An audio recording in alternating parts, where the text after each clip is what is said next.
Really getting my money's worth with this scarf today. I'm Nora, and this is also known as Nora Knits.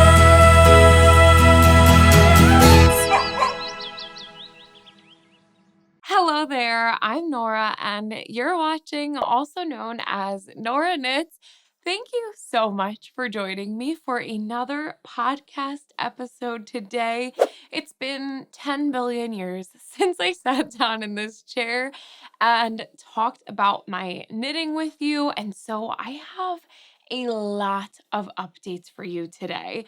We're going to have project try-ons. Everything's being tried on today.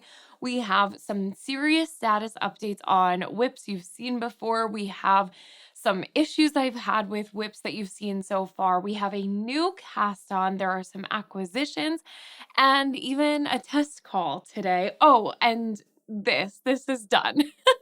So I think you should buckle in for a kind of rapid fire style episode. I'm hoping so that I could get through everything. Did I even mention there was sewing? There's so much to talk about. Buckle in, let's have a good time, grab your knitting, and let's just go ahead and dive on in. I will get to what I'm wearing in just a moment, but I think I should kick off this episode with something that's terrifying me, and that is to announce the test call for my ESO scarf pattern. I have here the 2 samples that I have completed already. I do have one more that has been a whip for me, but this is my ESO scarf pattern. It is named after my dog Osi. Basically, it is a triangle scarf that features these sweet little cable details on the sides, and they remind me of what Osi's little nub looks like from behind. Therefore, ESO is like Osi from behind. It is a sort of choose your own adventure style scarf. It's a gaugeless pattern, and it's based off of the amount of yarn you have. So I'm going to be looking for testers across the board with different amounts of yarn, with different weights of yarn, as well as different colors of yarn, different styles of yarn, price points, all of that. And at this present moment that I'm telling you about this, I have not yet fully hashed out all of the details. So I'm going to just put it on the screen here, what you need to know, how you can apply, where you can go to find a little bit more information. But please know that if there is a small quantity of yarn in your stash or a big one that you're looking to use up, I think that this would be a really great way to do it. And I'm very interested in having testers of all different skill levels. Like I said, I want a little bit of everybody in this test call. This scarf is knit from tip to tip. And so it's going to be based off of the weight of your yarn. Alternatively, if you have like 2 balls of yarn, then you know where your halfway point is because you have those 2 balls. So that also works. But I definitely do recommend having a scale or just some way to weigh your yarn for this project.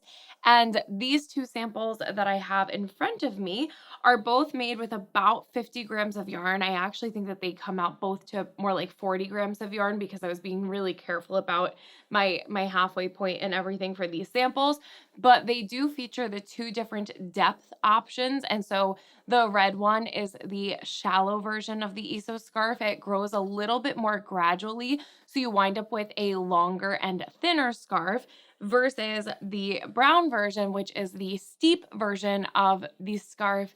And you could see that you wind up with a deeper center point, and therefore the scarf just winds up being a little bit shorter. I truthfully think that you could get away with using, minuscule amounts of yarn and making this into like a little hair tie or something, or just a really tiny little neck scarf. But all the way up to a huge blanket, I think would be really fun. And it's a pretty mindless, easy knit once you understand the repeats. This is also kind of me warming up to doing this same process for my future cardigan pattern that I've been working on. And so I'm trying to make this process match that one as much as possible so that anyone who goes through this testing process for the ESO scarf will have an idea of what to expect for a bigger, more involved project. If you have any other questions for me, please just go ahead and let me know down in the comments, and I will absolutely do my best to answer them for you. And understand I've never done this before, so please bear with me. And yeah, you should have all of this information on your screen, or like I said, somewhere to at the very least go read more about it. And yeah, I'm just super excited. I know it's a little late in the game to be getting started on a scarf project, especially for a test knit, but better late than never. There was never going to be a perfect time to do this. And so I'm doing this in my time, and that's going to have to be okay. But I do see this being a really universal pattern that a lot of people could enjoy. If you've never knit cables before, this is probably a fun way to try it out. And otherwise, like I said, if you just have a single ball of yarn kicking around you want to use, I encourage you to apply for the test knits. So that is the big news of the day. And with that, now off of my mental load a little bit, let me tell you about what I'm wearing. Also, I have my eyes twitching right now, so if I'm like closing my eyes a lot, I don't know if you'll be able to tell that it's twitching. It feels like it's literally opening and closing rapidly, but I don't think it is. So if you're curious what's going on, I have an eye twitch. Very fun stuff. What am I wearing right now? My incredible new finished object. This is my latest Inter Miami soccer jersey sweater. It is based off of the dress that I had crocheted as an Argentina team tribute jersey soccer dress situation. And I was actually going to an Inter Miami game that was in New York on my birthday. So the game has come and gone at this point. I've worn this sweater out to a game. It was a huge hit while I was there. I got so many compliments, even though we were the away team. But regardless of that, I'm just thrilled with how this turned out. So actually, I'm realizing now you wouldn't have seen this in the last podcast. This was actually my spring knitting plans video. So the podcast has yet to see this. I had the idea to make this sweater, and I knew that I had a week and a half, 2 weeks to get it done. So I just went ahead and went for it. I picked up this yarn. It's the I Love This Cotton brand yarn and the two different pinks. And I got started crocheting my little granny squares the same exact way I had done in the Argentina dress.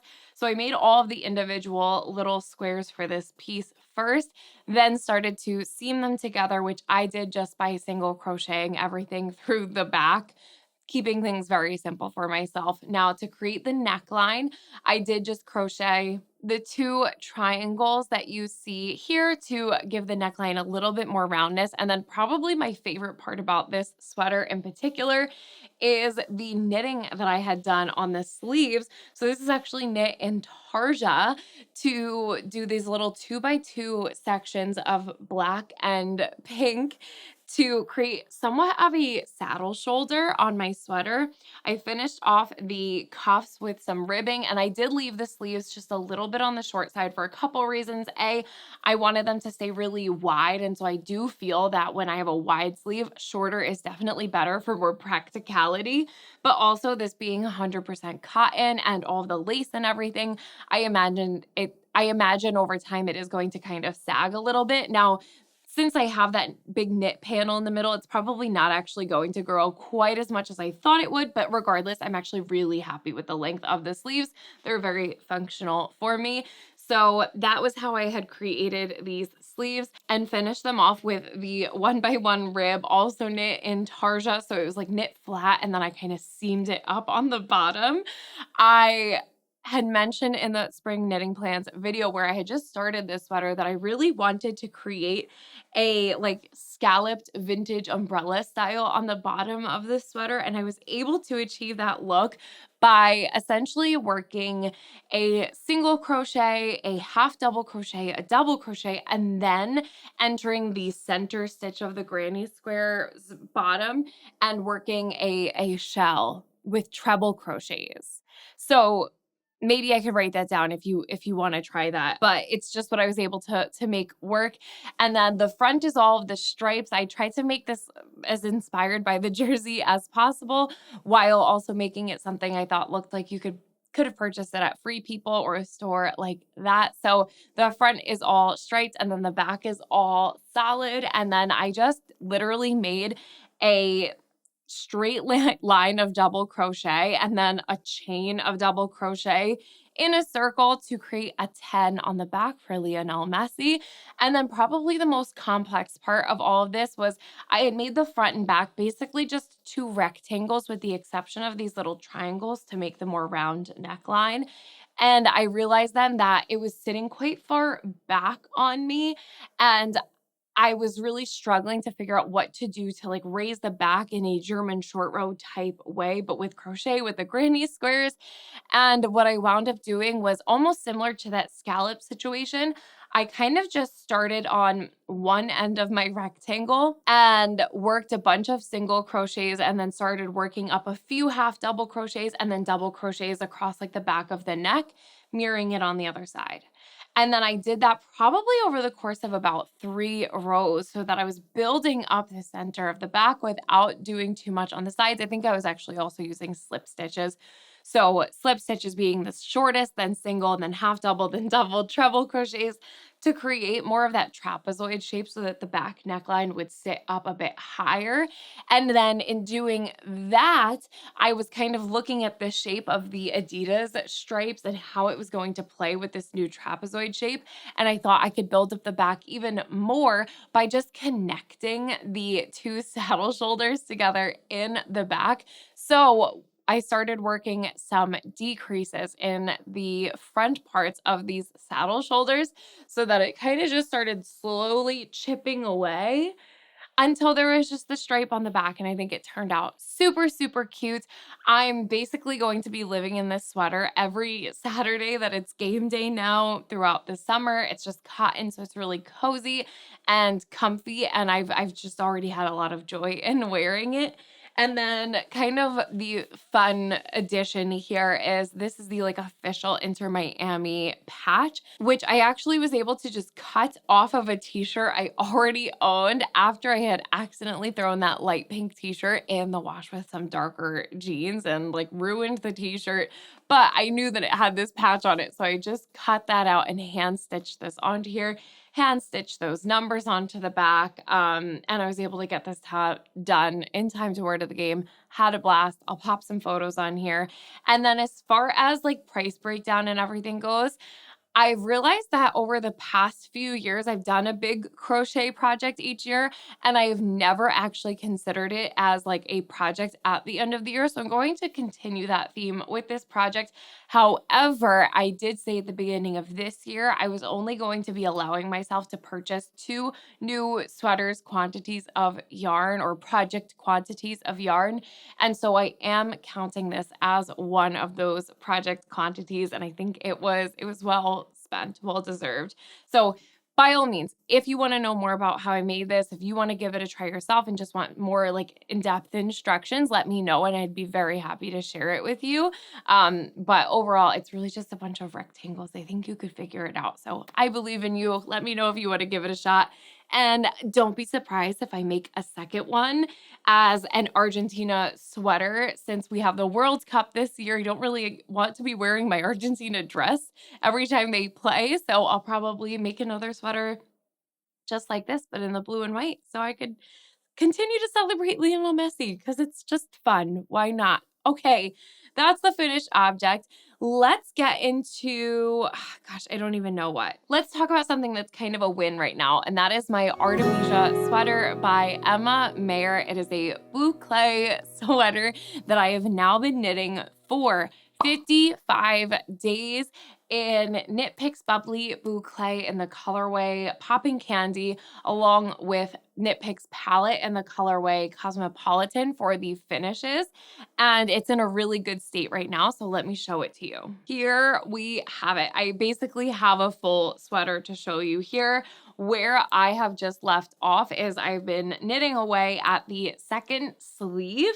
At this moment, I have not counted the rows that I've done on the first sleeve, so I'm still left to do that to obviously make sure that they're even, but my goal was just to kind of keep knitting till it was close enough that I felt like I should count, knowing I had some wiggle room in there as well. Now, as far as yarn goes, this is how much I have left of the bubbly boucle that I'm holding double. So there's quite a bit left here, and I'm at a place where I've left kind of everything on hold. So I just have the first sleeve on hold. It doesn't have a cuff yet. I'm just trying to match the second sleeve. And then the body's actually even still on the needles on hold. So let me actually pop this on for you since I can, and we could do a little bit of a before blocking try on here today. I've literally worn a tank top for this exact purpose. I do still have the needles on this project, so I'm just going to fix that really quick and make sure I don't lose any stitches along the way here. If you know about this guy, but if you're going to be changing sweaters a lot, make sure you have a silk scarf on hand. If you are a makeup wearer like myself.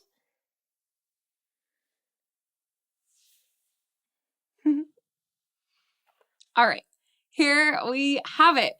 So far, trying this on right now, I am feeling like now that the other sleeve is being worked, I do think that my first sleeve is still a bit short, which is perfectly fine. It was just kind of hard to tell when it was just the one sleeve. So I probably am just going to continue to knit this one a bit longer. I don't want this to be like the world's longest sleeves, but I definitely do want them to be a cozy length sleeve. They do get a cuff that resembles the neckline here, so I will bear that in mind, but I absolutely would be happy to have a bit more like ballooning at the cuff of this sweater. So that's what I'll continue to do. In fact, I'm going to a knit night tonight, and I'll probably just bring this with me, and I'll pop in a progress keeper so that I can knit another, geez, I don't know, 3 inches or so on this guy. It is also a little bit tricky to tell because I feel like this is gonna grow quite a bit in blocking. But that being said, I am looking for quite an oversized sweater. So my thought was even let me get these sleeves to where I think they're at the right point. And then before I dare to put a cuff on them, I think I'm just going to block this whole sweater so that I can try it on one more time and confirm that everything's really where I want it to be before I go ahead and finish off with the cuffs and with the hem. I also figured that way, if I want the sweater to be a little bit longer, I could basically just knit the body until whatever yarn I have left is gone. And I would kind of love to finish this with no yarn left. That would be pretty exciting. But I'm really, really happy about what I've got here right now. It's super oversized, just as I wanted. And now this is where the next phase, if you did see my spring knitting plans video, I had this wacky idea that I'd like to, and this will also be dependent on just how much of the palette I have left once the cuffs and hem are done. So like the first goal is just finish this sweater. But then depending on how much yarn I have left of the palette, I am thinking, and it sounds like you guys were on board for this too, that I'm going to go back and just embroider a few scattered florals across the boucle. It was kind of this debate of would that be too much? We're talking about a basically neon hot pink boucle giant sweater. But I kind of feel like it's one of those instances where, first of all, more is more, but second, the florals I think would kind of break up the texture of the boucle a little bit and therefore almost kind of subdue it and take it from looking like pink Big Bird to pink floral Big Bird. And maybe that's better. Either way, I am guaranteed to love this sweater. It's exactly what I'm needing in my wardrobe right now. Just a little bit more of a fun colored sweatshirt, something I could literally just chuck on at the end of the day. And so whether it has florals or not, it's still going to be that for me. Just one extra little element. And I also, like I said, I'm kind of loving this idea of just using up all of the yarn for this project. So For those reasons, I'm in. Let me know what you think. And yeah, I'm happy I'm trying this on right now because it's been a little bit. I think we need longer sleeves, and I just think I should be smart and block it after that. So she's coming in at night with me, and we'll put in a little bit more work on the sleeve. Yay! I'm so excited to get this one done. Like I said, 55 days so far. We need to wrap this up before it's a million degrees outside. Feel like it wasn't even worth taking that off and putting this back on because I want to try on the next thing that I have for you too. And that is my jelly top by May Bruins May Knits. It's turned into a little bit of a saga at this point. I'm knitting mine up out of We Are Knitters Touch Me Mohair in the natural colorway. And I started it, felt like it was too small, cast on again, but was unable to reuse the yarn I had used originally to cast it on. And in doing so, I've made it now the size I want it to be, but I am officially out of yarn. And I'm so fortunate that there is now a solution to the problem. But it's actually just been sitting kind of idle for the past few weeks while I've been done and trying to track down some more yarn. So we have a basically finished body, and I have yet to try it on since I've finished casting off the body. So we're going to switcheroo again and let me put this one on for you. While I'm sitting here in my black tank, little note about that, I love this cotton yarn. When comparing it to something like my K&C Essential Cotton, my favorite cotton yarn, it seems really similar at first touch, but something I've noticed since wearing it a few times is that it's incredibly soft, like too soft to the point where it really sheds quite a bit. My black tank top now is just absolutely covered in pink fuzz. So is like the black number on the back. It's kind of already starting to pill. It's a little too soft and fuzzy for my liking when it comes to cotton, but it's not a bad option. Just bear that in mind. Maybe after like a really good wash, it'd be better. So I'll let you know if it changes. Before I put it on, here's the top. Just because it looks absolutely ridiculously long, this is me holding it sideways and it looks super long and narrow. So let me show you what it's like on the body. It's pretty incredible, actually.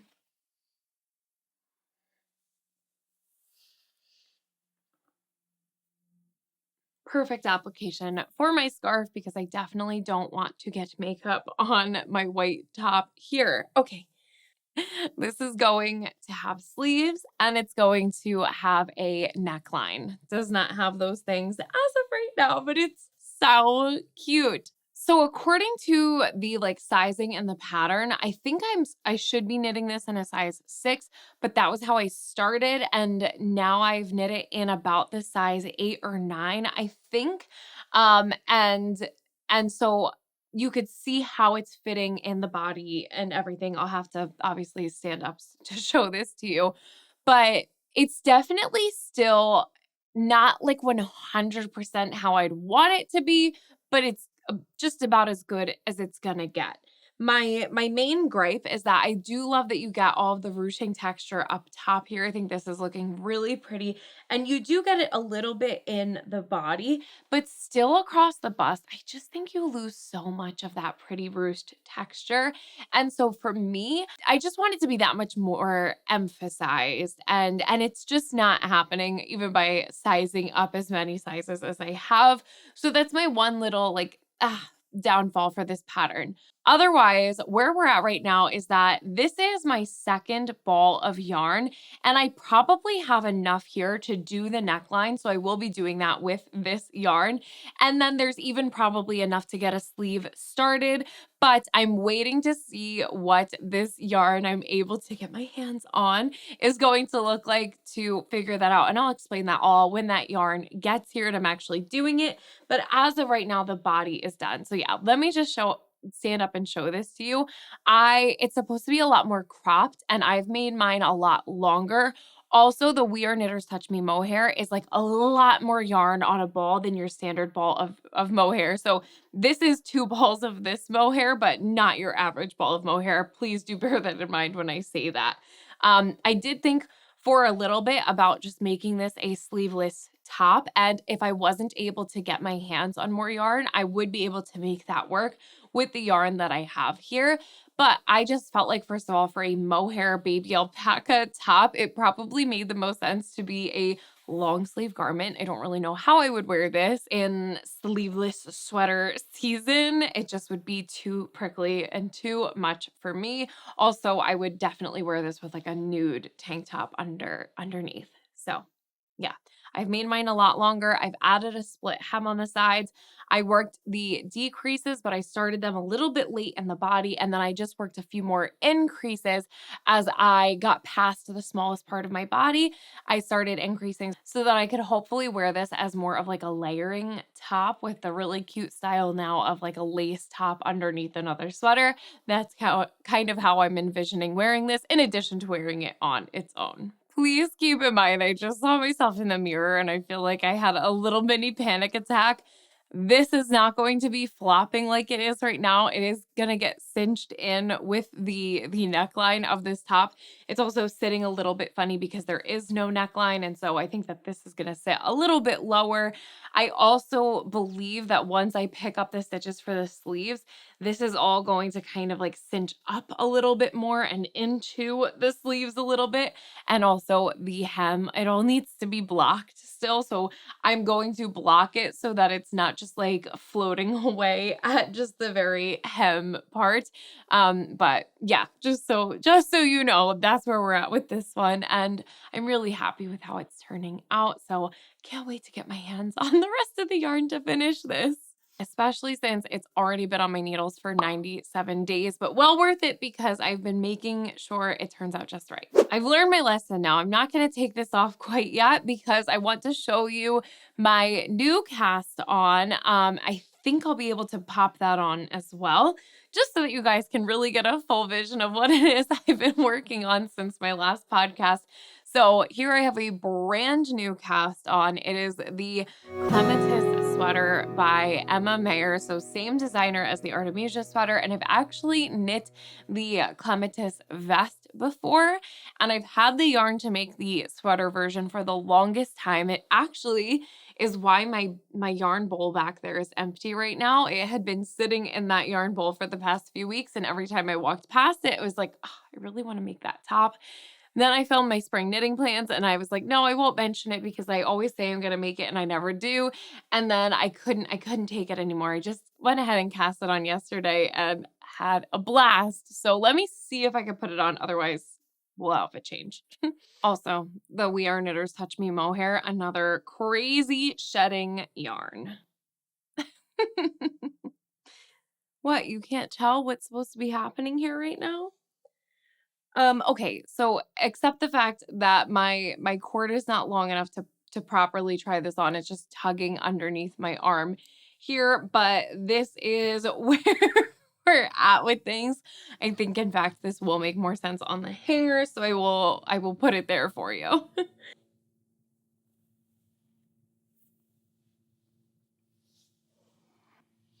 Really getting my money's worth with this scarf today. Here's hoping you can see this. It's such an interesting construction. So if you don't know the Clematis collection, it is this diagonal button band kind of cardigan style sweater. The one thing that I would say keeps it being more of a sweater than it is an actual cardigan is kind of what you're seeing over here, which is that the button placket and the like topmost side of the diagonal, they cross over each other and are like seamed to each other. So you couldn't exactly wear this where it could like fully open up. The neckline is one solid neckline, and then there is a button placket, so you could realistically open it, but it's not like you could detach this shoulder and wear it fully open, if that makes sense. So that's why I would definitely refer to this as more of a sweater than I would an actual cardigan. Now, I'll tell you what, guys, I have been in an absolute like crafting fiend mode. It's a lot of sewing has occurred over the past week, and I'll show you that later. But basically yesterday was the first day in a few weeks that I just had like nothing on the schedule. And I said, you know what? I'm treating myself to this cast on. I'm not walking past that yarn one more time. And I went a little bananas. That's why I have as much done here as I do.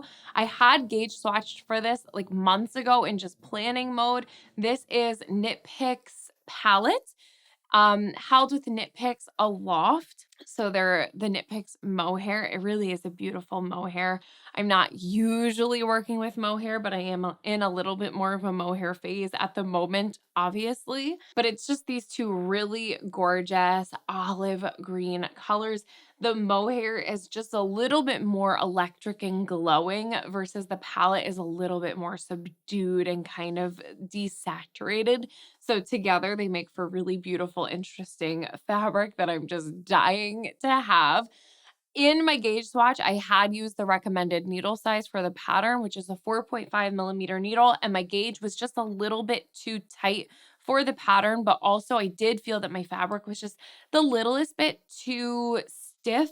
And I think it's something I've noticed in my knitting is that I do tend to knit things a little bit tighter, thinking I'm going to like that more, but I found that the pieces I enjoy wearing more are more of like the looser gauge projects. And so I'm trying not to, first of all, put my hands through all that really tight knitting, but also just be cognizant of a fabric when it is simply too tight. And so in this case, I just sized up my needle size from the 4.5 to a 5 millimeter needle. And now I'm really happy with the fabric. And I'm definitely seeing that the fit is as it should be. So I'm knitting this in the size 4. It's not supposed to have the most positive ease. I think it recommends about 2 inches. So that is what I'm going for here, which just feels like an itty bitty little top to me, like the jelly top. I don't even know who I am with these little knits, but I'm really trying to fill out those gaps in my wardrobe more. So something that's a little bit more polished, not quite as just big, oversized, comfy, cozy is what the goal is with this one.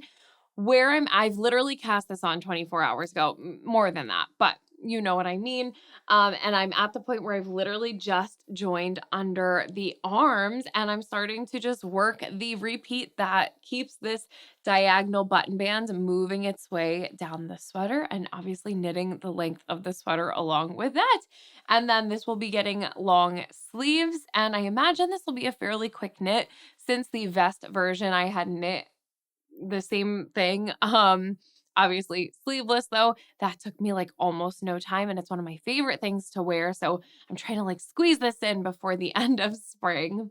So you might see that I have 2 little progress keepers here. Basically, I'm going to be using those as I work through the few row repeat.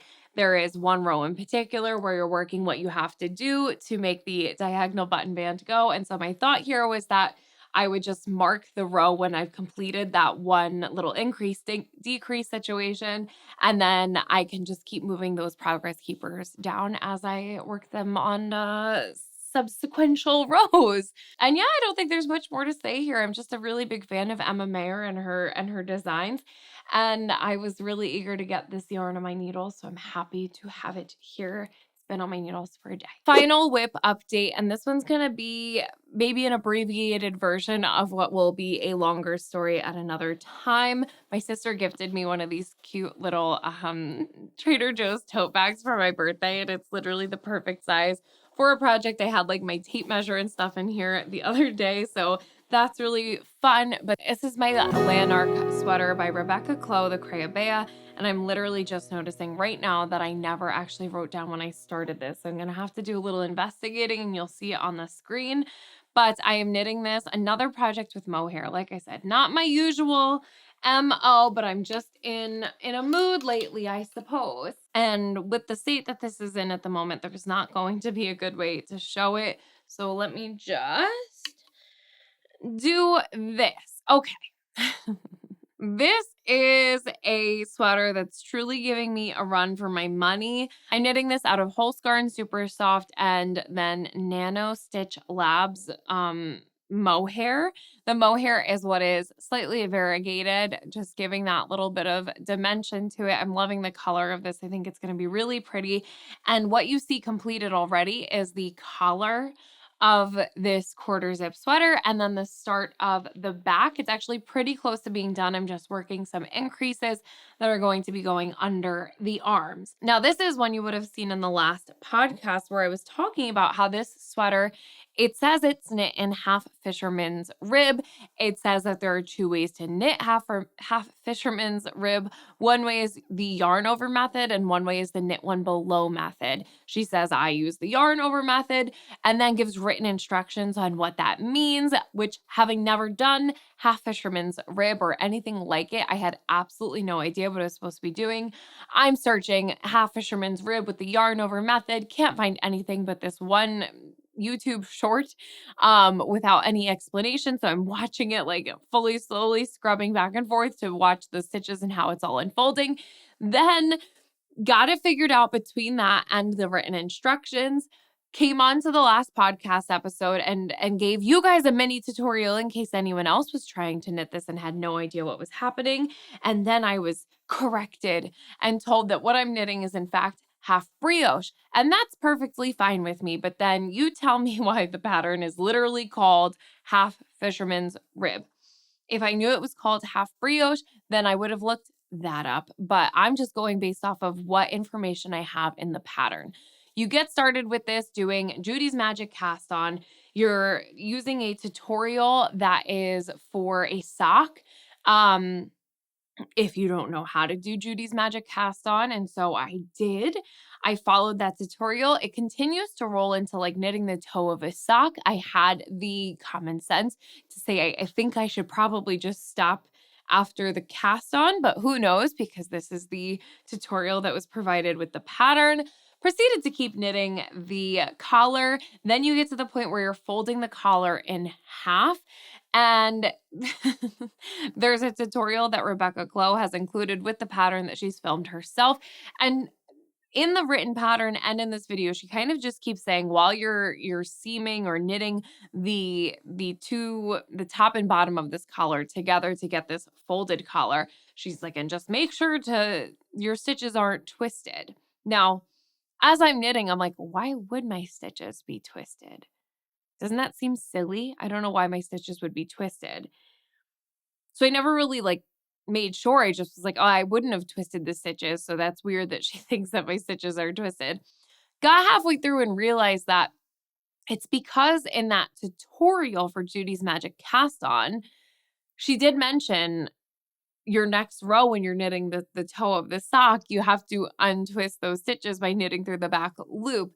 So I kind of felt like, well, why then didn't the pattern just say like, if you followed the tutorial for Judy's Magic Cast On, at this point, your stitches are indeed twisted. So make sure now while you're knitting the top and bottom together to knit through the back loop or untwist those stitches as you go because they're going to be twisted instead of take care that your stitches aren't twisted. That was just language that I found confusing. On top of that, there is a row repeat that you're following, and I was following that row repeat, and it says like repeat rows 1 and 2 however many times.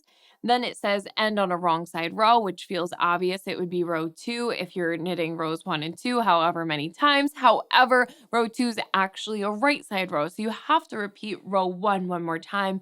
So then again, the language situation where it's like, well, then why didn't it just say repeat row 1 one more time?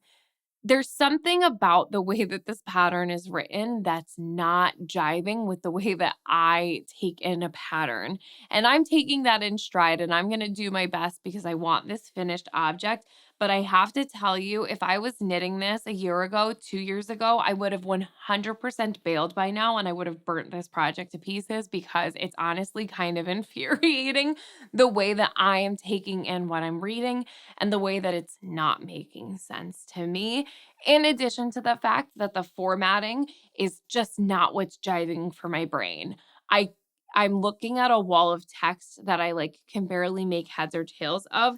And for such a complicated stitch pattern, it just feels like, I don't know, it's really making me feel quite stupid. If I'm being very honest, I'm reading this like, am I so dumb? I don't know how to read. I don't know how to knit. I don't know how to do anything. And I wish I felt more empowered in this situation. So that's why I'm here to relay this to you, that if you're trying to knit this, you have knit this, you're planning to knit this, allow me to say a few things. Number one, you're not dumb. You're not dumb. There's just certain pattern writing styles that are going to work for some people and not for others. And that's something that we're all going to have to get on board with. When it comes to my ESO scarf pattern, I'm really keeping that in mind as I'm writing the pattern in a way that's going to make sense for my brain. I'm hoping there's some other brains out there that work the same way and will read it and go, oh, finally, this is clicking for me. But it's also something some people are going to say, you know what? This girl is writing this pattern in a way that just does not compute with my brain. And it's unfortunate, but at the end of the day, we just all can't possibly do things the same way. We're all really different, especially as creatives. So if with this pattern or any pattern at all, if you're following it, and I hope it's not like the first sweater pattern you've ever tried, that you're going, this is like reading a foreign language. I don't know what's happening. I must be the dumbest human alive. Stop thinking that, put that project down and take a step back and go try a different designer. Not the same designer, different pattern. Go try a different designer. Because maybe it's just the language and the writing style, and I think we're not talking about that enough, that there are different styles of doing things, and some are better than others. For me personally, I love the way that Emma's Knits, Emma Mayer writes her patterns. Very clear, concise, well formatted, nice to look at too. That really works well for me, as does Mochi Knits. I think I've seen though that she's done like a reformatting. So I am talking about her newer patterns. I don't know, I can't really speak to what her older patterns look like, but from her Claire Vest onward, I feel pretty confident suggesting her patterns. Lily Kate France is another one. I'm a big fan of the writing style of. I've had great success with Ozetta. I think even Gregoria Fibers. So those are just some to name a few. If you feel like you look at knitting patterns as a foreign language, maybe give one of those a try. And maybe that's the difference. So yeah, I'm having a little bit of a hard time with this one. And so it's kind of been worked on in these like large chunks. And then I have to put her away for a few days because I can't bear to think about it. And that's where we're at right now. Although I am feeling a little bit more hopeful as I'm at the point now where I'm just working through, like I said, these underarm decreases. And then we're going to get to the front. And I just know that's going to be a whole other journey. So the color of this is keeping me motivated. The finished object desire is keeping me motivated. But in full transparency, the pattern is making me feel like an incompetent knitter. And I don't like feeling that way, but I'm doing it to have the sweater in the end. So that's what's going on here. I don't even know how long this has been on the needles. It's kind of, you could see I'm having like an adverse reaction to it right now because it's been not nice to me. And those are my honest opinions. So that's my Lanark. Okay. Those are all of the whips, current projects. I have, like I said, that other ESO scarf. It's not going to look anything different like it did the last time you saw it. So you'll see it in an upcoming video. Let me talk about two really fun acquisitions and then my sewing journey I'll just tell you about, and I'll show you a little something I've been working on. And I'm really going to try to do this rapid fire like I said I would from the beginning. First and more exciting acquisition is if you saw, once again, the spring knitting plans, you know I had been waiting on a kit that I had purchased from the Violent Cat Lady on Instagram. And how cute is this presentation? So it literally came in a shoe box and it is, dun, dun, dun, dun, a bunch of paper. It's a clog kit. That's right. I'm going to be making my own clogs. Purchased this entirely with my own money. I had seen people making the sailor slippers into clogs and I really wanted to give it a try, but was a little stumped as far as like where to start with all of the supplies. So when I saw this kit pop up, I just had to have it. You can purchase this kit with yarn to make the clogs, or you could use yarn that you have already. So I went for that option. And I'm just really excited to get these going. I've kind of been waiting to show them to you on the podcast before I started messing with everything. And I do still have to 100% like hammer out which yarn I'm going to use. I think I would be wise to knit up a few swatches, especially because it's going to be felted. I have to felt those swatches, but I'm really excited for this for myself, but also to share it with you guys. And so I'll absolutely let you know what I think about this and if I think that this kit is worth it. I also still need to pick up the last supply that doesn't come with the kit, but is rubber cement to assemble everything. So I have the kit in hand. I'm super, super excited about it. And I did think that the presentation was just luxe and exciting. I love that it came in a shoebox. I think that that's just so cute. So this is a really fun and exciting acquisition. Hopefully, I will at least have started some swatches by the next podcast. Then the next acquisition that I have here is something that's just knitting adjacent, but I wanted to share it with you. I got this idea from Magdalena Parker Knitonomy on Instagram. She had shown her button collection and the way that she organizes it. And I was like, immediately, please tell me how I can get this for my own button stash. And she told me they're just from Michael's. So I went out to Michael's and I found these little acrylic containers that she uses to organize her buttons. This is gonna be kind of tricky to show. But I just picked up 2 of these little acrylic containers that hold the buttons. One's like deeper and kind of smaller, and then one's more shallow and a little bit bigger. But both of them work the exact same way. So it's a like fully contained container. And then you can take the lid off of this. And then you have all of these little mini containers that I've gone ahead and put some of my buttons in. In fact, these are some that I had purchased with the Clematis Sweater in mind. And so these are little screw cap little containers that fit, I mean, honestly, a good amount of buttons. I originally had purchased this size and then found that some of my buttons were just a little bit too big, or I had like maybe too many of them. So then I went for the deeper one. And I think having the 2 options is really nice. So I still have some empty space in here for future button acquisitions, but this is great because I can have everything contained and yet on display and I can see it. I think it's really attractive. Like it just looks really pretty and it's nice to have out. And I never have to wonder like, do I have buttons that go with that project? I could just take a glance and see. Whereas before I had all of my buttons in like little Ziploc bags and that was kind of a nightmare. So yeah, larger buttons or just bigger quantities of buttons go in the deeper one. And then just smaller buttons or smaller quantities of buttons go into the smaller one. And I can do my best to link these down below if you are also looking to organize your button stash. I just thought this was so brilliant. So when Magdalena shared it with me, I was like, please, I need that right now. So that was my other little acquisition. And then finally, like I said, I've been a crafting fiend. I've just been having a lot of fun, kind of hyper focusing on different crafts. And over the past week, it was sewing. So I had seen this bunny oven mitt sewing pattern. It's called the Betsy Bunny oven mitt sewing pattern, designed and created by Sew Fine in Winona. I purchased the pattern on Etsy and I basically was like, oh, my mom would love one of these little bunny oven mitts. But then I thought, oh, if I make one for my mom, I should make one for my aunt. And if I make one for my aunt, I should make one for my other aunt. And then if I show up with bunnies for 2 of my aunts at Easter's, then like my cousins are going to want. Next thing you know, I'm making 15 bunny oven mitts in a week before Easter. And I basically just turned into like a little assembly line machine of bunny making.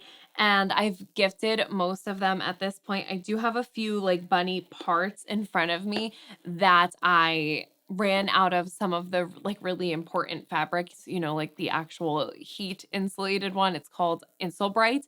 So I need to pick up more of that to finish a couple of the bunnies that I'm mailing out to some other people. But I have this one that I can show you that's not totally finished yet, but this is for Mr. Knits' mom. So I'm gonna wrap this up for her. But basically, it's just these cute little oven mitts, and they're in the shape of a bunny, and they have like the little pattern on the inside. So I have yet to snip the threads on this one, and then she still needs her little tail. I literally made 15 of these. I picked out all different colors and patterns, and I did gift them to a bunch of the ladies in my family, and I had a lot of fun doing so, but it also was a absolute ton of work for not only me, but also my poor old sewing machine, which is a 20-year-old sewing machine that I had purchased 10 years ago now on eBay. Didn't know anything about it, just bought it so silly. I was like, I want to learn how to sew. I did not learn how to sew for the next 5 years, and it proceeded to move with me from one place to another, to another, to another. So that sewing machine had been through a lot before I ever even learned how to sew on that sewing machine. From the get-go, the bobbin winder didn't work, and I tried to find somewhere to have it serviced. I couldn't. It was just there were like a multitude of issues that I was actually having with it. And these bunnies are quite a bit of work and quite a bit of fabric. So as I'm cranking out 15 of them over the week, also why I did not post a video this past weekend because I did choose the bunnies over the podcast. Basically my sewing machine just decided to bail. She gave up on me. And I wasn't totally sure if it was that, but I also knew I was in the market for a new sewing machine, and they had the one that I really wanted at my local Michael. So I was able to pick it up, and that's the Singer Heavy Duty 5542. Um, Pretty reasonably priced for like your everyday sewing machine, does a little bit more than the total basic and a little bit less than the more expensive versions of sewing machines. And when I tell you I got it set up and actually shed tears of joy because I've only ever known the experience of that old sewing machine. And obviously there's way older sewing machines out there and everything. Um but we're talking about a 20-year-old sewing machine that like was not properly taken care of over those 20 years. And I had only ever known that sewing machine. So I had no idea that it was really not operating super optimally until I started using the new sewing machine, and it was just so smooth. The stitches were so even and beautiful, and it's actually like comical to see the old stitches versus the new ones on the different parts, but um yeah, I'm just so happy that I made that decision to go out and get that new sewing machine, especially with the very big sewing project wedding dress I have later this year. I knew it was going to happen at some point, so I'm just glad that we went ahead and went for it when we did. But that being said, I kind of thought, well, 15 bunny oven mitts are not enough. Now that I have this fancy new sewing machine, maybe I should do even more work. And I always wanted like one of those white maxi skirts that all of the cool girls wear, but I could never find one that really fit my style. And so, on Saturday, we went out and got some fabric, and I spent the rest of the day making a skirt that I wore on Easter Sunday with my pearl sweater by Magdalena Parker. I gifted everybody their little bunnies. Um, and that's probably why I'm sleep deprived and my eyes twitching, but I think it was worth it. So, anyway, this was a really fun little sewing pattern. The skirt was just a self-drafted situation, though I am very happy with the way that that turned out. I had no intention of sewing a skirt with a zipper, and I just kind of like got started going without a plan and realized like, "Ew, how am I gonna get this on?" So, next thing you know, I'm installing a zipper. Leave it to me, you guys. But yeah, the bunny oven mitts were an absolute hit. I think they're precious and adorable. I do think that they're pretty simple to make. It's just that they're like fussy to make. So bear that in mind, just like with knitting, if you're working on like a really small project, it seems like, oh, it'll be so quick and easy. And then you realize you have like all these little tiny pieces and parts and everything. That's how the bunnies are. But I assembly lined everything. I literally have some of like the pockets still sitting here, like I said, because I ran out of the insulating fabric. I just like whipped up some of the ears in true assembly line fashion. So I have a couple more of these yet to assemble and gift. And yeah, I think I took some photos, so I should be able to show you what some of the other bunnies looked like. But that's kind of where my head's been for the past week is sewing and bunnies and honestly, like a little bit too much work. But all in all, I feel like this was a good catch up. It was much needed. I've been having a lot of fun in my crafting lately, and I'm really proud of myself for deciding to run with that rather than force myself to put out a video last week that would not have felt um like the right move at the time. It would have felt very forced. And so thanks for the space and grace to allow me to do that. And I hope maybe a little bit of my crafting bug can catch you. And if it does, let me know what you decide to work on. Maybe you want to bust out your sewing machine or try some crocheting, or I've been painting. I've just been having a blast. So that's where I'm at. Good little update here. Who knows what you'll be seeing in the next podcast episode? I won't even try to come up with plans because Lord knows I will not stick to them. And just a reminder that if you're interested in the ESO Scarf Test Knit, you should check out the link somewhere down below to go apply. I gotta go figure that out now.